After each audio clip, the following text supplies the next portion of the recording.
আসসালামু আলাইকুম প্রিয় বন্ধুরা, কেমন আছেন সবাই? আশা করি ভালোই আছেন।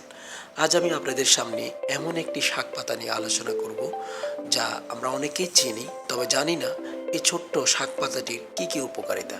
জেনে নিব আজকের এই ভিডিওতে, সঙ্গে থাকুন। এটি এমন একটি শাক পাতা যা গ্রাম এবং শহর অঞ্চলে পাওয়া যায়। আমরা অনেকেই তাকে চিনি এবং জানি, তবে শুধু কেবল আমরা শাক হিসেবেই এই শাক পাতাটিকে ব্যবহার করে থাকি। তবে এর পাশাপাশি আরও কিছু রোগের জন্য উপকারিতা পাওয়া যায়, যা আমরা আজকে জেনে নেব। আমাদের দেশে প্রসূতি স্তন্যদুগ্ধ বৃদ্ধির জন্য কলমি শাকের ঝোল প্রসূতিকে খেতে দেওয়া হয়। হিস্টোরিয়া রোগী ও মস্তিষ্ক বিকারগ্রস্ত ব্যক্তির পক্ষে কলমি শাক বিশেষ উপকারী।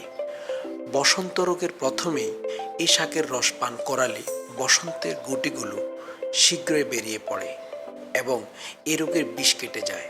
এই শাকের রস পান করলে যে কোনো ফোড়া শীঘ্রই পেকে যায়।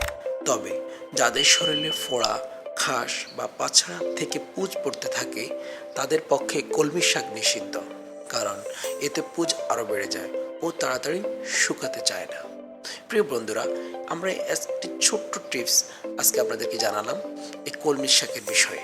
কলমি শাক যে আমাদের এত শাকের পাশাপাশি আরও এত উপকার করে সেটা আমরা আগে জানতাম না। সুতরাং আজকে জেনে নিলাম। যদি ভিডিওটি ভালো লাগে শেয়ার করুন। আবার দেখা হবে প্রিয় বন্ধুরা অন্য আরেকটি ভিডিওতে। সবাই ভালো থাকবেন। আল্লাহ হাফেজ।